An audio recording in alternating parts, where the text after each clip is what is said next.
of the Vice President, Mr. Dowell, is very timely because it illustrates the strengthening of the EU-Sri Lankan partnership. Our multifaceted engagement spans the political, the economic, and development areas.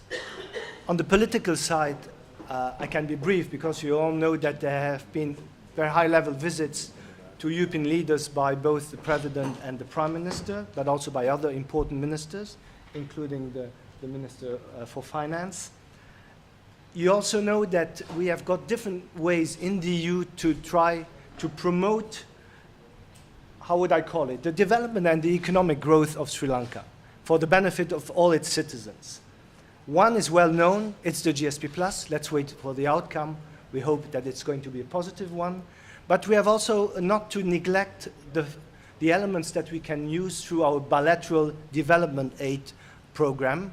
We have been earmarking for Sri Lanka for a period spending from 2014 to 2020, 210 million euros. What I would like to say also is that we are increasingly working with common objectives, the EIB and the European Union, in the way we are funding projects. Number one, we are trying more and more to use a blending approach, meaning that we try to make sure that it will be projects that in a way will be combining grants and loans. We can provide grants, the EU can provide grants, and the EIB is very good at providing loans with very interesting rates, but also with a very shrewd expertise. And we can all benefit of that. We, meaning Sri Lanka, and we, the EU, when we are trying to identify further projects in development aid. The second element is that we have got also a common objective to try to promote as far as possible the so-called sustainable development goals, and in particular to see what we can do in funding projects that will be looking at protecting the environment, but also looking at combating climate change.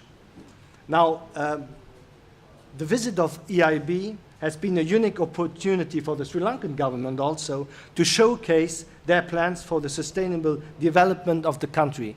And the Prime Minister, in the meeting that we had previously, has announced that there will be a sustainable development plan issued sometime in May, I believe, that will also help us then to identify more specific projects.